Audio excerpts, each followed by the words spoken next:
Bro, I remember, man. I remember as clear as day. I was laying down in my car outside the Walmart parking lot. It's dark outside, and I'm human. I have my doubts. I was like, "What am I doing?"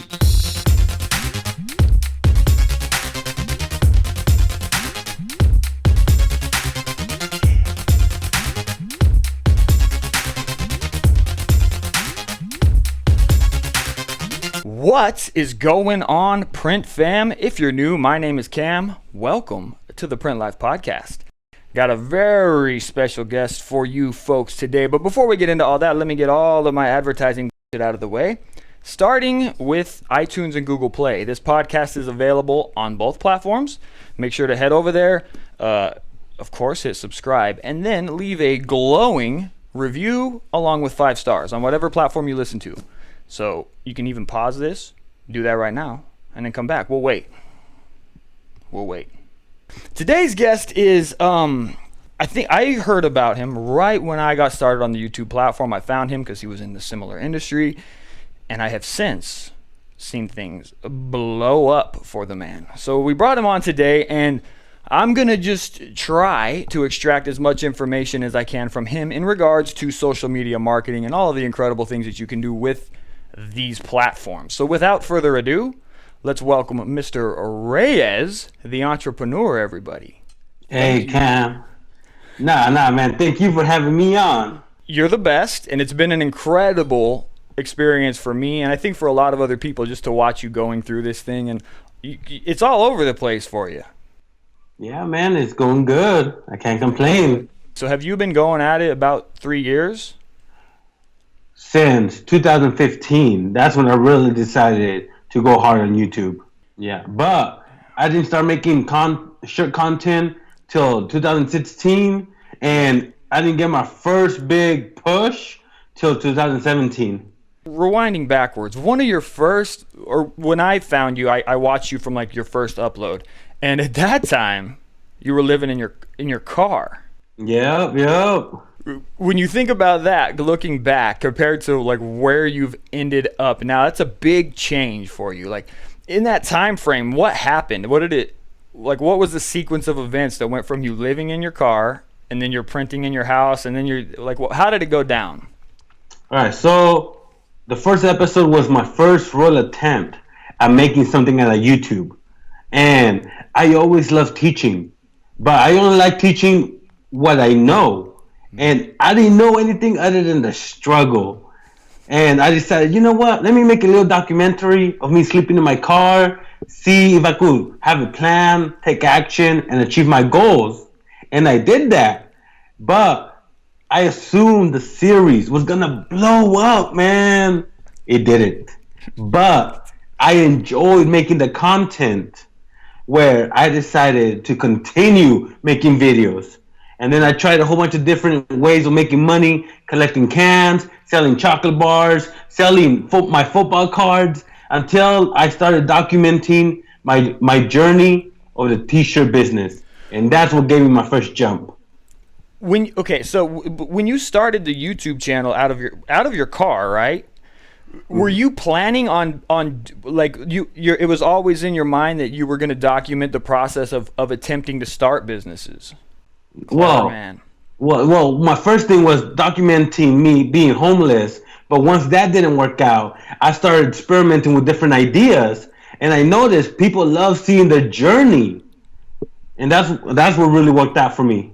No kidding. Well, how did you, dude? It's interesting to me because when you're at that stage, I feel like most people would not ever consider like, okay, well, I'm here, but I'm going to go ahead and start building businesses. Like when you don't have resources and stuff, it seems like such a far leap. It's an inspiring thing to see, but well, like what's going through your mindset? Like, I mean, obviously you can be super motivational and all this stuff, but how do you get out of the dark times? So here's something a lot of people don't know. That wasn't the first time I was homeless, and that wasn't the first business I started. From 18 to 25, before I documented anything, I went through a lot of struggles, man. I've actually went homeless before. I actually failed the t-shirt business 3 times. No. You know, yeah, man. So I failed a lot. I went through a lot of struggles. But one thing I always try is learning from those experiences and getting better. So when you see my first video, I already have experience of what it's like sleeping in my car, and I already know I could tough it out. Gotcha.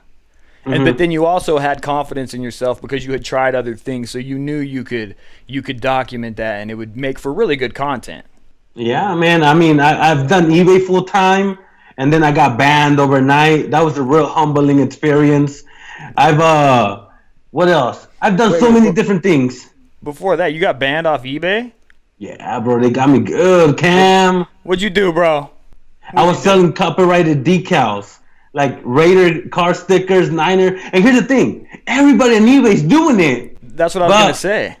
I got caught, bro. Somebody must have snitched me out or something. Because of the YouTube channel. I mean, were you on YouTube at that time? No, that was before YouTube. Interesting. Yeah, I've noticed I've noticed some interesting side effects to like running a standard business when you have any kind of presence on YouTube. I don't know if you've experienced anything like that. There's good and bad. A lot of good, some bad. Some bad, but I try to be real careful. You know, I don't try bringing people I don't know into my personal life. That's one big thing I really try. It's really getting to that point now for you, right? Where it's beyond just your niche. People are starting to follow in just because they like your content. So you got to be careful. Oh yeah, man. You know, I love it though. I love it. Yeah, you can tell. I think if anybody could say anything about you, you could tell you're super into it. You're very passionate about this whole thing. When you brought screen printing into your apartment, that was interesting, and I think it was also inspiring for a lot of people because they saw that you didn't need all of these things to pull it off. The first time I got into it, and then I lost interest. The second time, I was putting in work. I learned how to screen print, you know, the emotion, the burning of the screens, but I didn't see results. So I stopped that, and I went into something else. The third time, that was when I was going hard on eBay. But I focused all my attention on eBay. But yes, I knew how to make shirts. So when I started documenting it, I already had experience on what to do. It's important to bring that up because it did almost seem like you dove into it and you already knew what was up. So it's very important that people understand that you had previous experience. You weren't just getting your hands on a press for the first time and magically pulling off jobs. Oh yeah. And we're going to move on to other stuff. I don't want to harp on screen printing too much because there's a lot of other stuff to cover here. In regards to making your videos, like I know everyone has their own style. Like me, I cannot write a script to save my life. There's just no way that I can do it. What is your process when you come up with a concept and you're going to document it? What do? Do you write scripts? You use teleprompters? No teleprompters? Off the head? What's the game? So it depends on what type of video I'm making. Like for example, right now I'm doing the Ride Along series where I follow other entrepreneurs and get their knowledge about their business. So that I go and record raw, whatever happens. Then I send those raw clips to an editor, and then they send me one big clip, and that's when I cut it, and that's when I decide the flow and the story of the video, and then that's when I write my own little inserts. I write my own intro, the outro, anything I need to explain to the audience. And then that's it. And then the last part is I put the B-roll, the music, and before I post it, I make sure I get feedback from several people to see how they feel about the video. So you send that part out to a different editor? I send the raw clips, and they put it together for me. Okay. And then they give you that back. Do you touch the editing process at some point, the final video? So they're going to send me like a 25 to 35 minute clip. And that's when I go in there and trim it down to 12 to 15 minutes. Incredible. Dude, that's so smart. So you're saying, I edit 5 to 6 goddamn hours every single time I do it. Like when I was doing the daily vlogs, did not sleep. It wasn't even an option. I hate editing, bro. But that's why I only do it in the mornings. Because that's when I have the most energy, and I only edit 2 or 3 hours a day. But do you find that when you send it out to your editors that they're able to capture your original voice? Like my biggest fear is that if I have someone else touch my stuff, they won't capture like my whatever it is I'm trying to. What's your experience with that? I used to do that with other editors where I would give them full control, but just like you said, they couldn't find my flow or my style. So now I give them the easy part, and then I do the final edits. Okay, so you're basically just having them assemble. Yes. So they're sorting through all the stuff and getting the juicy parts, and then you go through and trim it. Yes, because anybody could do that, you know? Mm-hmm. And it saves me a whole day. Yeah, heck yeah, it would, man. Yeah, it seems like even for me, the most time-consuming part isn't fine-tuning it, but it's watching through all of the extra footage, getting the good stuff. Great tip. I'm actually going to completely adopt that particular situation. It helps a lot, man. Because instead of having to worry about looking through everything, figure stuff out, give that job to somebody else. And don't get me wrong, sometimes they do miss a little bit of it, but at least I have the original files where I could insert something that they might have cut by accident. Yeah, I feel like even a lot of other independent YouTubers that do a lot of work probably don't do that. And we're missing out on a nice little bit of time savings, aren't we? Oh, bro. It's so nice to know that, hey, all I got to do is watch a video and then trim it down instead of trying to assemble it from scratch. Dude, that's amazing. Thank you so much for that. That's a good tidbit. You're going through this whole time frame and you're making all these videos, right? And your channel was growing probably more like mine. It was a nice, slow, organic growth, right? But then you have this hit. There was really one video in particular, right? And it just slammed people. And once that video hit, man, what happened? Like, what was the trajectory after that? Because I think to an outsider's perspective, it may have felt like an overnight success. First off, what's your opinion on that? And then, like, what happened after that whole thing hit? Well, after that hit, it didn't change my life until a couple months after. Because once and the video that hit was how I made screen printing into my full-time income. And I've been making like maybe $7 a month off YouTube before that one. When that video hit that month, $500. The next month, $1,500. And the month after that, $2,500. And that's when I told myself, I think I'm going to quit my day job. That's awesome, dude. And about the overnight thing, if that's what people think, hey, I don't care. But it took me years to get to this point. I mean, if you go back and look at the catalog, you can see the grind, and you were experimenting and stuff. What's your opinion on that? And not just in the world of YouTube, but in social media in general. Is being in a niche, is it still possible to have that kind of effect? Or is it just grinding it out and just kind of experimenting with different formats? Like, you know, because I'm looking at that too, and I would love to have a nice and I think any business person would, maybe even not on YouTube, but have you found some kind of formula? Do you have any ideas of what you kind of need to put in place to get something to blow up like that? Yes. And the main thing is you have your niche of whatever content you're going to make. Like, for example, me, entrepreneurship. So I'm going to make a video about entrepreneurs. And I know that my entrepreneur audience is going to watch regardless. Like, if you post a shirt video, you know you're sure people are going to watch. But what makes that video go viral or get more attention is when it could be entertaining to regular people. Meaning, my videos, I get so many comments where people say, Reyes, I don't want to start a business. I don't have a business. But your videos are entertaining that I want to watch them. That's the secret. And look, remember I told you earlier, I get feedback. I get feedback from people who are not entrepreneurs. Because if they find my content interesting, the regular people are going to find it interesting. And there's been a couple times where I show my video to my girlfriend, and I'm like, what do you think? She goes, it was all right. And I already know she didn't like it. You know? Yeah. I got to be able to read people. Like, if my girl likes my video, she's going to say, baby, I loved it. If she goes, baby, it was okay, I know she didn't like it. So I have to go back into the video, move things around, cut things, make it more funny, and that's my process.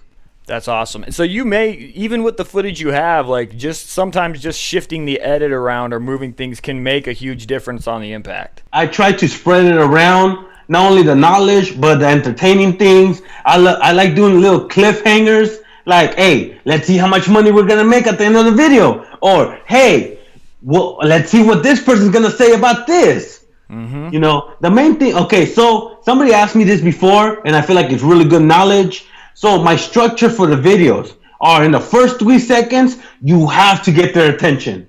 That's why I put a little clip in the beginning. Like, oh, you know, oh, today we made $10,000. And then it cuts off. And then the intro, I give them a preview of what to expect. In this video, you're going to see all the struggles of this, but you're also going to see how much money we make.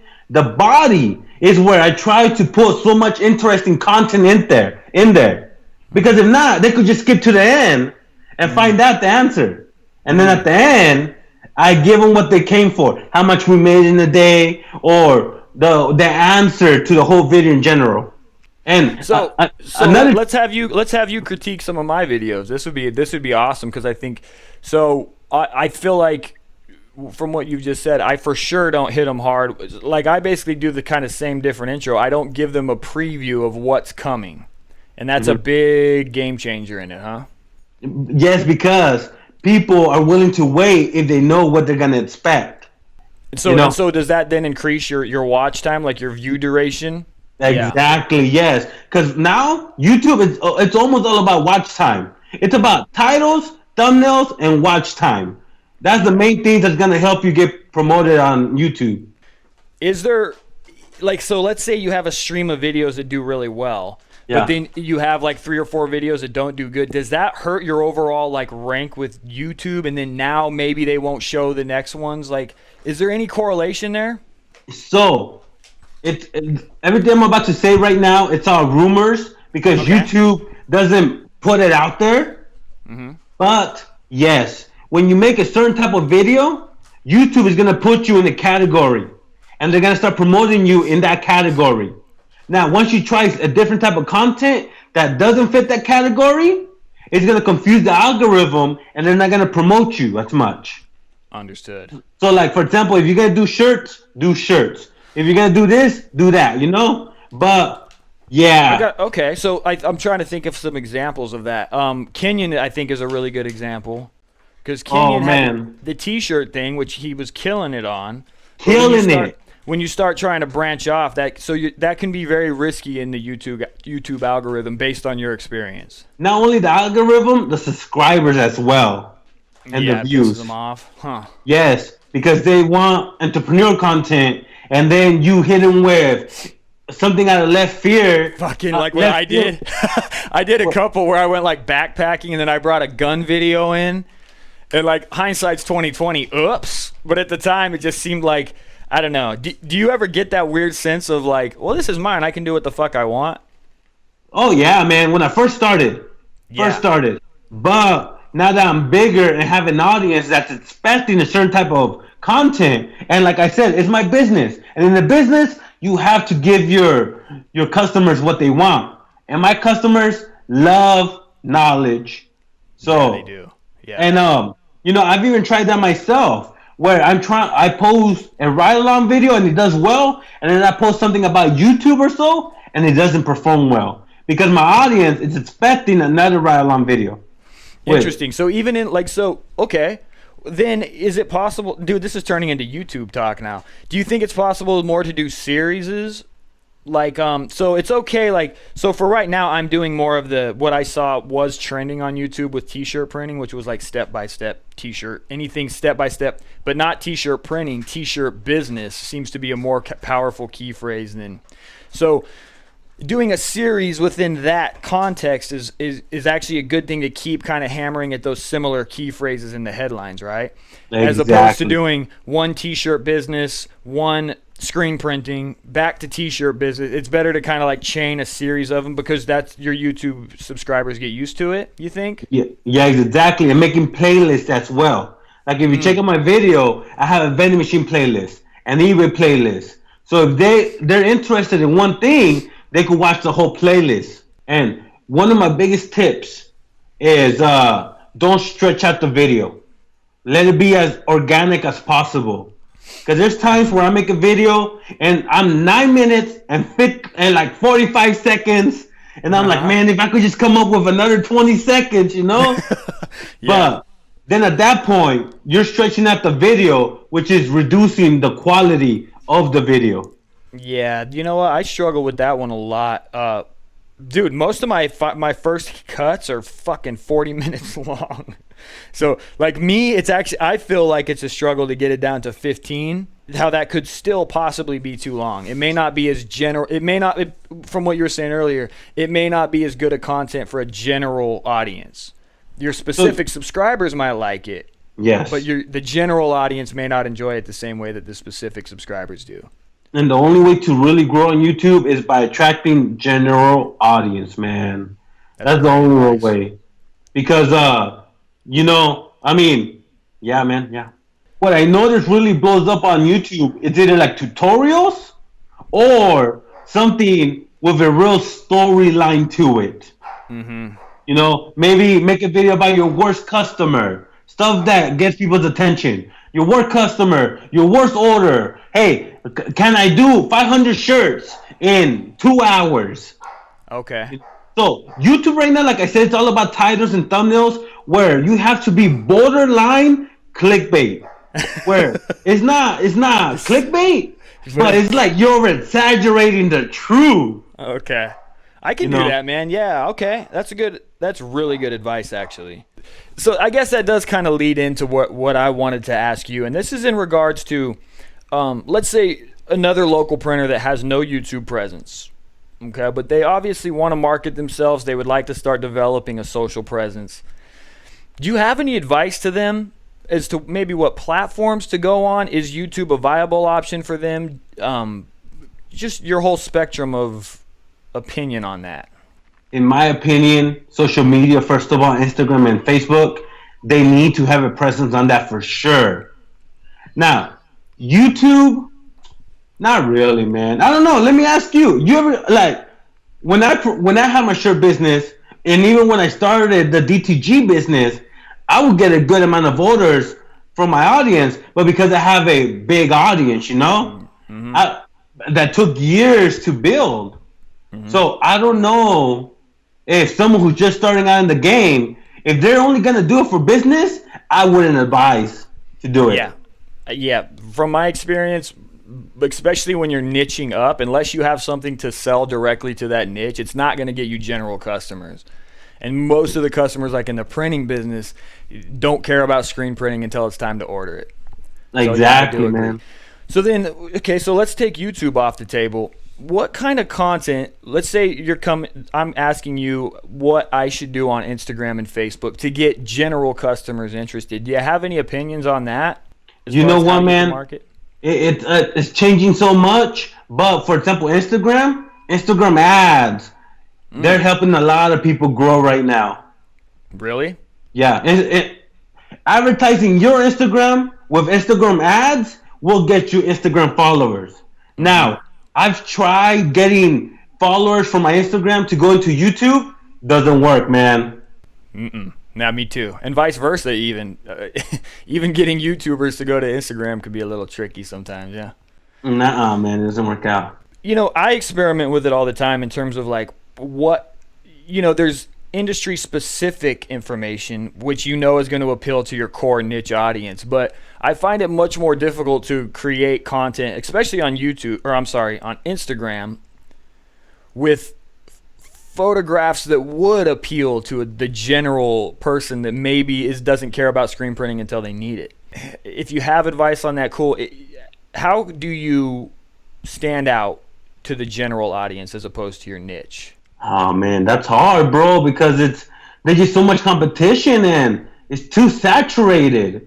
What I would advise people is focus on your area. Like for example, on Facebook, one thing that really helped me out on Facebook was advertising on Facebook group, bringing them to my Facebook page, and then just building that customer base, that loyal customer base.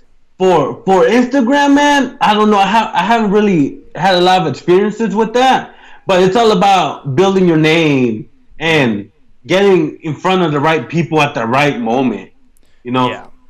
And I've heard, and I've been doing a lot of research in like the last 6 months, and like if you're trying to get in front of a general audience who could be your customer one day, it's more about piquing their interest, almost like what you said with the video format, just hitting them with something funny that maybe isn't industry specific, and then you bring them into your world so they're aware of you when they eventually need you. If you're funny, you can catch them regardless of whether they're into whatever industry you're into. And another thing I was gonna say is that it's all about consistency. You know, you want to be in front of that audience consistently. Don't just think you're gonna post one time and that's it. You gotta constantly be in front of them, because nowadays, man, you have a couple seconds to get people's interest. And you think that's more important than even being consistently putting the content out is more important than what the content is? Yes. Interesting. Yes, because for example, I had a viral video, but that died out after like a week. So I couldn't depend on that piece of content to keep growing my YouTube channel. So I had to constantly put out content, whether it was good or bad. It didn't really matter as long as I kept putting stuff out. Of course, I tried getting better each and every time. Yeah, okay, I'm going to apply all of this to my stuff, so keep an eye on the next 6 months. I'm going to be applying what we just talked about to my whole platform, dude. Within your world of marketing and things like that, you said it earlier, you are appealing to entrepreneurs. Well, I think my question for you, and is, are you in search of that perfect business that you feel like you will be able to grab a hold of and run with it? Or are you more just in search of the entertainment value of pursuing these different businesses and not having it stick isn't really the most important thing? So my main business is the YouTube business. That's what I'm going to do. Hopefully make videos, make content for the rest of my life. I just went from a sole proprietor YouTuber to an S Corp. Because a media company, because producing content is my new passion, man. I love doing that, and I'm testing it out with entrepreneurship. So pretty much all the businesses I do is for content, really. But of course, I use my background and experience in business to grow it. I mean, are you seeing, because you've been, dude, vending machines? You're on the DTG, so you're kind of back in the t-shirt game, right? Oh yeah. Do you have any opinions on these different industries that you've been in? Like, so let's say not everybody's going to be a serial entrepreneur, but maybe they want to pick one business and run with it. Have you seen any strengths in any particular industries? Just for advice for people considering these things. Well, yeah, man. If you're willing to put the work and time into anything, it's gonna work out. That's my honest opinion. Like, for example, the vending machines. Even though it didn't really work out for me, I know people who are doing the vending machine full time. The same thing with eBay, the same thing with shirts. So if they're willing to put the work and time into it, I know they can make it into full-time income. So with whatever business, as an entrepreneur, the key to all of it is just really being passionate about whatever that particular thing is you're pursuing. That's one of the biggest things I preach, man. You gotta love what you do. You have to. You do. Yeah. You'll quit tomorrow. Exactly, because you're gonna quit. Because here's the thing: when you start something, it's not gonna grow as quickly as you thought it was, or it's not gonna be making as much money as you thought it was gonna make. And the only thing that's gonna keep motivating you to keep going is your passion and love for what you do. And so for you, being in the YouTube world, you're just, because you found this thing you're passionate about, just trying a lot of different things out and just creating information for people that maybe they don't want a t-shirt print, maybe they don't want to do vending, but one day you're going to do this business that they lock into and they're like, that's what I'm into. Hopefully, man. I'm just a guy who's trying to show people different ways of making money. Hopefully they could decide what they want to do. So based on your experience so far, as and maybe this is just from your experience, but I know you're starting to interview other existing business owners and you're starting to get a feel for what they do. Have you come up with any general mistakes that maybe you see these smaller businesses making that are possibly holding them back? That if you look at it from an outsider and you go, damn, if they just change this, and this, it would blow up for them. Nah, man, everybody's right on track. Huh. Because they wouldn't be doing it full time if they weren't doing something right. So most of these entrepreneurs, they got it on lock. There's been a couple. The only ones I really have anything to say about are the ones who just started their business. Mm-hmm. Those are the ones where I could be like, you know what, if you did this or that. But I'm the type of person that I don't give advice unless somebody asks for it. So Yeah. I let them do their own thing. With social media and the marketing aspect of their things, they need to focus on being more consistent. And ultimately, that's the thing. If you want to start building a presence on that platform. Another thing was one person, they were doing too many things. They were, I'm not trying to bash anybody. Everybody's different. But in my opinion, Mm-hmm. he had his day job, which was a hustle. Then he made music. Then he wanted to start a brand. He had an editing company. And the problem was almost all of those things weren't even off the ground yet because his attention was all over the place. So Yeah, in my experience too, and in the t-shirt business, you deal with those people a lot. So yeah, one of the big things that I see with a lot of the customers that come in that are also kind of that they have too many things, too many irons in the fire, and you can just see that they have no focus or really any commitment to any one thing to push through the early stages, which are always the most difficult and the least fruitful. They never have fruits. It takes years to have something actually benefit you, right? and you know what people are like that?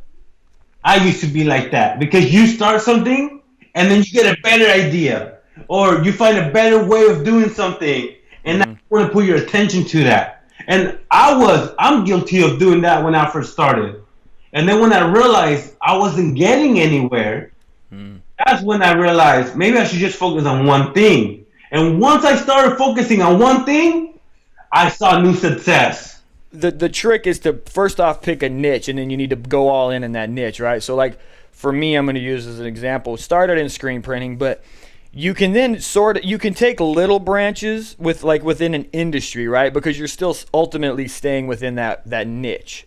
But when you start trying to go, like you said, I'm going to be an editor, and maybe I'm going to produce music, and heck, maybe I'm also going to be a fucking, I don't know, wedding planner. That's where it starts to get too disconnected, and you have no focus. Exactly. Yeah, I agree with you, dude. I think you're 100% right on that. Dude, you know what? Do you have any opinions on what's happening with TikTok? And do you understand the platform? Are you diving into it at all? You got TikTok, bro. But I know it's something for the young kids, but it's blowing up. It's blowing up. But here's the thing. I don't think it's here for the long run. I agree. It seems like it's a no talent platform for people that don't. This is not good to say, but it's for people that don't have anything going on to pretend like they got something going on. You got music, you lip sync. Voila. So, you remember Vine? Yeah. Oh yeah. I feel like it's kind of the same thing. But did you know that TikTok was originally another app called Musical.ly? Yeah, I heard that, and that's what the whole lip syncing thing was kind of started from. Yeah, I did a few of the videos, man, just trying to see if I could understand what it is, and I just don't. I'm old. We'll see. I don't know, man. I don't feel like I'm gonna jump onto TikTok anytime soon. I'm gonna jump on it at some point. And then I've been looking into LinkedIn too. I always had a sneaking suspicion that was where, if you're a business owner and you're looking for clients for your business, whether it's a service or whatever, it feels like LinkedIn would be the platform to connect, even more so than like Instagram or Facebook. Have you been messing with LinkedIn at all? Nothing, bro. I mainly stick with Facebook, Instagram, and YouTube. I don't know. What do you think of Twitter? You got Twitter? I don't get it. Mm-mm. I don't know, man. I mean, like, I don't see no benefit in having any of those. I feel like Twitter's just a dumping ground for celebrities because no one's going to follow you unless you're, I don't know. I could never figure out even how to find the people that would be interested in what I'm saying on that platform. Like YouTube is very intuitive. It just makes sense. You make content for people that would be interested in what you're doing, and then just over time it grows, right? And Instagram is kind of the same thing, but Twitter doesn't seem to be that way. If you're not interested in politics or like celebrity gossip, it's just kind of a black hole. You're not gonna You're not going to stand out. So I don't think it's beneficial for us. But maybe it is. Man, I'm more of a type that, hey, I'm gonna stick with my lane. YouTube is was paying the bills. I'm gonna stick to it. Yeah. So the first question is, where do you see your DTG business going in the future? It's gonzos, bro. It's gone. Really? I'm out. Why are you out, dude? First of all, the content hasn't been performing well. And just like any business, you have different types of product. You have to focus on the products that are getting the sales. And my Rowlon videos, they're quick to make and they're getting views. The DTG videos took so long to make because I'm showing progress like 30 days in one video. You know? That's tough. And that's gonna take a long time. Yeah. And business decision, I had to let that go. Damn. But as a business, it's not that good either. So I'm going to expand on that question because, a lot of screen printers consider bringing DTG in. And for various reasons, maybe to fulfill small orders. Yeah, but even me as a printer, even if I were to get 3 orders a day, I would find it hard to justify a DTG printer. Exactly, man. Yeah, because first of all, you're spending the ink. Every time it turns on and off, it does a cycle. It doesn't waste a lot. Don't get me wrong. Like, for example, I 2 white cartridges, you could do probably like 400 shirts. So it's not that bad. Like the colors, the CMYK, I got half the size. So a white cartridge is this big. The trial cartridges are half the size. I just had to change the cartridges this month, and I've had the machine for like 4 or 5 months already. That's not bad then. No, it's great. Each ink cost was about $1 to $2 per shirt, and it tells you how much it costs to print the shirt. Okay, so at $2 a shirt on the ink cost. Yeah. So where's the bottleneck then? I'm assuming, as from an experienced printer, it's the artwork and getting it, and then all the interaction with the customers. Is that where it doesn't become worth it?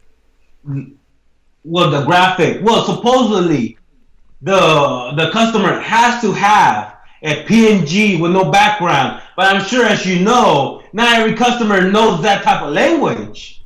Or barely ever. Yeah. Yeah. So I kind of have to reject a lot of orders. And the orders that I did accept, first of all, exactly like you said, got to do the artwork, then get the approval, and then you start. But the bottlenecking is that you're going to do 1 shirt at a time, and it takes about 5 minutes to print 1 shirt. Did you have an experience with what you could retail them at? I mean, is $30 too high? Is $15 too high? I didn't get that far because unless I'm charging at least, let's just say $30 a shirt, is not worth it if you have an employee. Right. Because I trained somebody, my assistant, to take care of all the orders, but even him, he can only do 4 or 5 top 6 shirts an hour. Damn. And yeah, man, I'm paying him, and of course, not counting the mistakes, because there were a lot of mistakes. Because DTG. Because you have to put a layer of pre-treatment. I don't know if you knew that. Yeah. But it seems so easy, like from an outsider's perspective. Well, it's spraying a mist of pre-treatment on the shirt. But here's the thing: there's been several times where the spray, there's something wrong with it, but you can't tell until the shirt is printed. Yeah. Like if there's a gap in the spray or something. Exactly. So you just ruined an entire shirt only to figure out there's a gap in the pre-treatment. One time we pre-treated like 20 shirts in a row just to have stocked up. After a couple, almost when we were done, I noticed there was air bubbles on the tube. And that messes up the whole thing, because if there's air bubbles on the tube, that means there's going to be air gaps on the spray. So we pretty much had to redo all the shirts, because what's the point of printing the shirt and realizing it messed up? So what you ended up finding with DTG ultimately is just that it's not as fast as they claim. Are you always troubleshooting? There's always something that goes wrong that you have to deal with, and it's very hard to systemize it into some kind of repeatable process. What if you were able to push orders, like, let's say you were kind of more in the 5 to 12 piece per order range? And you were, could you do $15 a shirt and it would be worth it then? Like if you get a 5 to 12 piece order? Well, here's the thing. You could still only do 6 shirts an hour, regardless. So no matter how big the order, it's still gonna take the exact same time to do the orders, and that's what kills it. Because if I get a big order, might as well outsource it to a screen printer who could do it quicker and cheaper. You know, and that's one thing I was battling a lot. There was people who wanted to order 50 shirts, but they wanted a screen print price, and I know I couldn't beat that. Interesting. See, you don't hear these parts of it. So, 6 pieces an hour, like you maybe could maximize that to 7 or 8 if you really dialed things in, but you're still just not going to crank out that many. No matter what you do. No matter what you do. And is it because of the pre-treat and then the underbase and then the CMYK over the top? There's a lot going on. It takes a lot of time. So here's the thing. If the customer had the artwork ready and my shirt was already pre-treated, then sure, I could see you busting 10, 11 shirts. But from start to finish, that's best case scenario with no mess ups if you're busting them out real quick. Oh no, dude. Okay, so yeah, it's out. It's just out. It's not even an option. So the only way a DTG would work is like one of those print on demands where they're getting a lot of orders for 1 or 2 designs. Gotcha. That's the only. But another thing is inconsistency. Like, you ever print something with a regular printer? Right. Well, you mean like just an inkjet printer or something? Yeah, but tell me, sometimes don't you get mess ups? Like the banding, like a head clogged or something, and but with a piece of paper, it's not even a penny for that paper. If it messes up on a T-shirt, that's anywhere from $2 or $5. Yeah. Yeah, exactly. So, yeah, I remember I did a brand, 40 shirts. They returned about 9 of them. Oh, man. Because it was just inconsistent. So, it will be great for people who just want a custom shirt. But it wouldn't be great for brands. It wouldn't be great if you're trying to grow your own little business. You know, it's just for one-off shirts real quick. And then the clients can't really be sticklers for quality either. It's just kind of like, I'm going to give you a shirt, you can wear it for this thing, but you ain't going to be able to resell this at a retail quality level. Exactly, man. I wonder if there's a big difference, like when you step up to like the Cornette DTGs, the really high-end. You know, they have the pre-treat built in. They have humidity built into them. I wonder if it's better with those. The worst thing about it, it's still overpriced. Meaning, not everybody could afford it. You know, like screen printing. Someone could get into screen printing with $500. Get some cheap machines, some cheap screens, you know what I mean? But with DTG, like the DTG I got, 20 G's, bro. Well, you could finance it for about $350 to $400 a month. Everything, you know, like an average of 15 a shirt. Yeah, dude, that's still. The good thing is that I'm not locked into this DTG. We got, you know, where I'm able to make content with it, and then we work something out. Where are you gonna go next, dude? Do you have any? Maybe you can't reveal it, but do you have any cool things in the works that you're shooting and planning? So my new bread and butter is the Ride Along series. But I haven't kept up with you. I should have watched your most recent videos, dude. The Ride Along? I follow Ride Along series. That's what I call it. Yeah, you told me about that earlier. Yeah. So my new series is called a 30-day challenge, where I try to grow a business from nothing to something in 30 days. And I'm doing eBay again to test out the idea. So I'm doing that right now, where I'm taking 30 days. See how far I could grow eBay all in, and I want to make a 4-part series out of it. And then we'll see how that does. If that does well, then I might try other things like Amazon FBA, drop shipping, different businesses, you know? You know, it seems like last year I started seeing is it Amazon Associates or like these drop shipping hustles?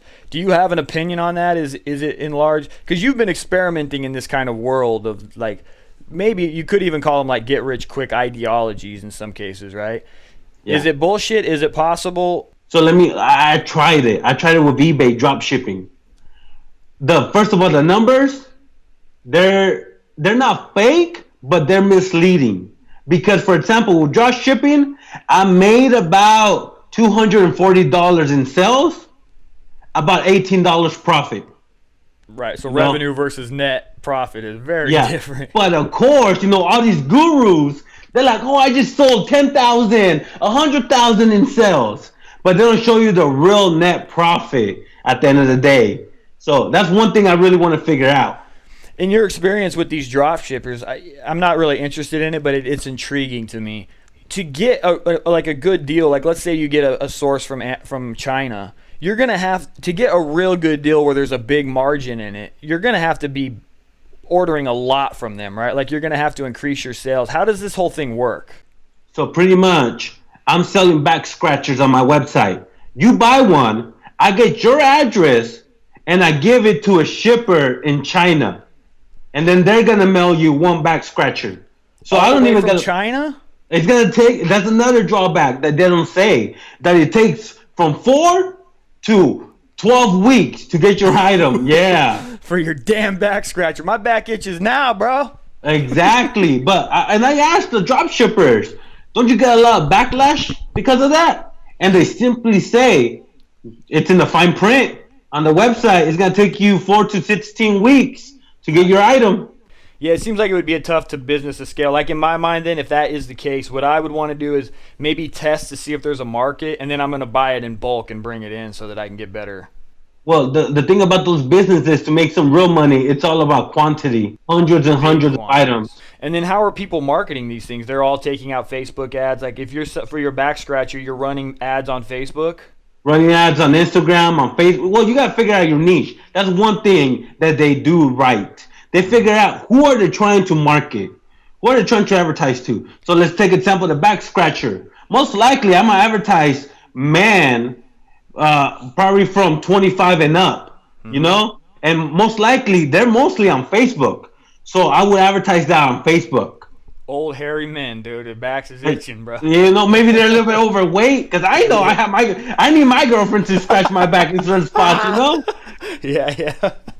So I do think too that a big part of this whole niche, maybe you can confirm in that, is just that what these people are ultimately doing is they're creating a business, but it's really just to create content so that they can grow their channels. That's what a lot of it does come down to. Oh well, I was talking about real drop shippers who have their own business, but people who are making content, in my opinion, it's a pitch. It's nothing but pitches. They just want you to buy their course. Hey, everybody their own, but I'm all about the free 99 knowledge, man. Yeah, you are. I'll never charge for knowledge. No. But that's just me personally. I've been really hard up on it in the past, but at some point, I don't know. We got to see. We're gonna have to see about that. Do you when you're like creating like the marketplace, like for your back scratcher, are you selling it just through eBay, or do you believe in like generating a website to bring traffic to that as like a landing page? So, I like being transparent. I never really dove into drop shipping. I just, put my toes in there just to test it out. I quickly realized it wasn't for me. Gotcha. It's just a lot of, I don't know. I'm not saying not being honest, but I just didn't feel comfortable selling something that I didn't know the integrity of it, Yeah. But there's people that go all out. They make websites. They pay influencers. But that's one thing that I really see. That's why I want to do a 30-day challenge, because I want to go deep in there. And you should. I'd love to see how it turns out, and especially if you break out real honest with the results, and you kind of break down. I think that would be very useful. You don't want to piss on people's parade, right? But if you break it down in an honest way, right? No, I want to. Well, I'm talking about the fake gurus. It's time where somebody came in and be like, "Yo, you guys are lying to people. You guys are misleading people." You remember the hoverboard that came out? It was like that two-wheel thing. You lean forward, lean backwards. Yeah. That was the ultimate drop shipping scam, because those were the people that were able to take a product and multiply the price of it. Because when it first came out, I think they charged $1,500 for that thing, and they were buying it for $150. So you can do it, right, if you can create the right market. But the marketing has to be so on point. Like they had they were giving it to celebrities to promote on the morning shows as this new incredible piece of technology, and it was worth $1,500. And again, it can work if you can really create the market for it. Here's the thing. I feel like to be successful in dropshipping, you either need a very unique item or you need to jump on the trend as quickly as possible before it dies off. Like, for example, you remember fidget spinners? Mm-hmm. You know, did you ever think of selling some? No, I didn't. And they never even really crossed my mind who was making them, but I remember they were hugely popular. What's the story with those? That it was just an item that got popular. Everybody wanted to sell them, but the worst time to jump on the trend is when it's in its full popularity, because now it's just gonna go down. Yeah, when everybody knows about it, it's almost too late. You're too late to the game. Yeah, you gotta jump on the hype. It's an interesting business to me, man, and not that I'm ever going to go into it, but I think there are some lessons that even a service-based business can learn from these kind of things. It's specifically the marketing tactics used to promote that kind of stuff. That kind of stuff is gonna make or break your business. So it's definitely good practice.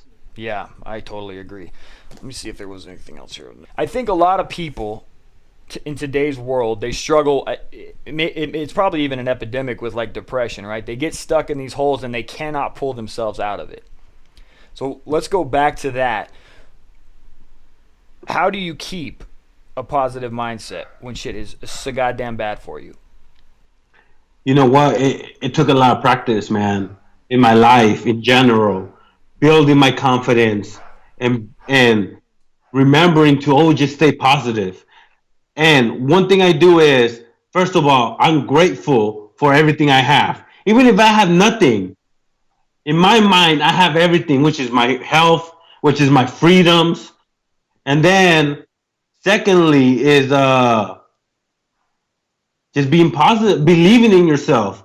You know, that's one thing, but I had to train myself a lot, bro. Here's the thing. Here's one thing that really helped out. It was building my confidence little by little successes, you know. So when you see my homeless series, I already have confidence, you know. But if you saw me in my early 20s, I was a whole different person. Yeah, that makes a lot of sense. I think it's a learned skill, right? To understand that even if things do get really bad or things are hitting a low, that you have to learn to understand that it will get better. It's not going to stay the same. And here's the thing. Do you think work ethic comes into it at all, though? And do you think some people have work ethic, and those that don't, can they learn it? I'm gonna be honest with you, man. When I was 20, before that, I've never had a job. I was always on school, you know, and I was still lazy at school. I was a C student, you know, and because I was never pushed. I was never encouraged. You know, my mom, she was a single parent working her butt off to provide for me and my brother and my siblings. But I got my work ethic because I had to. You know, there was a point in my life where pretty much overnight I was by myself. I couldn't depend on anybody else. And right there and there, that's where you decide, am I going to let these struggles hold me down? Or am I going to use that as motivation to move forward and achieve my goals? And I decided to use that as motivation. That's incredible. Yeah, I think I do the same thing. Like I understand that it's that I've had struggles in the past, but just like sticking to something is another huge thing, right? Like and you talked about it earlier, when you find something that you're actually passionate about, it's easier to pull through the lows as well. And so maybe even that applies to you when you were in the car and you were doing the thing. It was like you set this idea that you're going to do this YouTube thing and you became really passionate about it. So it just pushes you through when things get tough. Bro, I remember, man. I remember as clear as day. I was laying down in my car outside the Walmart parking lot. It's dark outside, and I'm human. I have my doubts. I was like, "What am I doing?" I need to go through this low. Oh man, one of the worst struggles was the loneliness. I was lonely, man, because I didn't have people I could talk to about this because a lot of people didn't understand what I was doing. They didn't see my vision, but I just kept telling myself, this is going to work out. This is the foundation for something. Sure, I didn't know when it was going to happen, but I told myself, this is the road I want to go, and I'm going to stick to it as long as I have to. But that's what I take from you, man. Like you are the ideology behind just like sticking with it, and it will work out. Like having faith in yourself, and Yeah. that's the lesson from you, man. Just stick it out. Appreciate it. Yeah, yeah. That's it, man. I mean, you can't fail if you don't quit. So just don't quit. Sure, you might lose. You might feel like you're not growing as fast as you want or should. But if you just stick with it, you're gonna be successful sooner or later. I love that, dude. Yeah, man. So I'm gonna sum that up too. You have to pick something. And the people that are bouncing around, you have picked YouTube. This is gonna be your business, right? I have picked the printing industry. This is gonna be my business. And maybe this isn't 100% the case, but you need to pick a lane and you got to drive that road, bro, as long as it's going to take. It may take you 2 years, it may take you 20 years, but that's the road you got to get on and you got to stick it out. So let me ask you something, Cam. Yeah. What if someone hits you up and says, "I don't know what I want to do"? Yeah, dude. And that's where like your content is so valuable because what it's going to do, and this is why it's so important to have somebody out there. If you don't know what you want to do, you need to try a bunch of things, and then when that thing sticks, you've got to commit to it. But everyone's in search of that thing, right? But the problem is that sometimes people will find something and like, oh, this is really cool, but the first time it gets hard, then they're going to back out of it, right? Yeah, man. Yeah, you're absolutely right. Because there's like a learning curve with everything. But if when you think of something and it excites you, and then you give it a little shot, and maybe you have even just a little hint of success, maybe that might just be the thing you should go all the way with, because you can't guarantee that anything will work out. You can't guarantee it. And you know what, man? In my early 20s, I thought business was my passion, and I was doing that. But then when I hit 25, I realized teaching was my passion. So things might change, but you won't know what you like unless you give it a shot and go for it. I have to keep turning this volume down when my dog is barking. Hang on real quick. I'm going to remember that. DTG, shut your goddamn cornhole. I'm worried that all those nuggets right there, bro, were ruined by my goddamn dog barking. I hope not, man. All right, I think we've nailed more than enough from our dude Reyes here. Before we let him out of here, I just want to give him the opportunity to shout out all his social media, all of his accounts, so that you guys can go check him out, even though most of you already know who he is. But what's all your stuff, man? Hit us with your social accounts.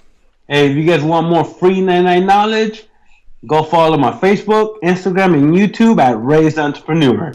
All right. Any websites or anything to promote, anything that's coming up? I'm gonna be trying new, crazier series, so stay tuned for those. Beautiful. And again, man, just thank you so much for being here. It means a lot. I know you're a busy guy, so it just means a lot that you would take the time to come shoot the shit with this guy. Of course, man. Hey, man, I feel honored, man. Thank you. That's so cool. And you guys, make sure to go subscribe to all of his stuff. And again, iTunes, Google Play, subscribe to the Print Life Podcast, like it, 5 stars, and if you haven't subscribed to the YouTube channel, go subscribe, hit ding the bell, all that stuff. Reyes, you are the best, my friend. We will see you soon, man. I'll talk to you in a little bit. All right, thank you, man. You guys have a great day. Later, brother.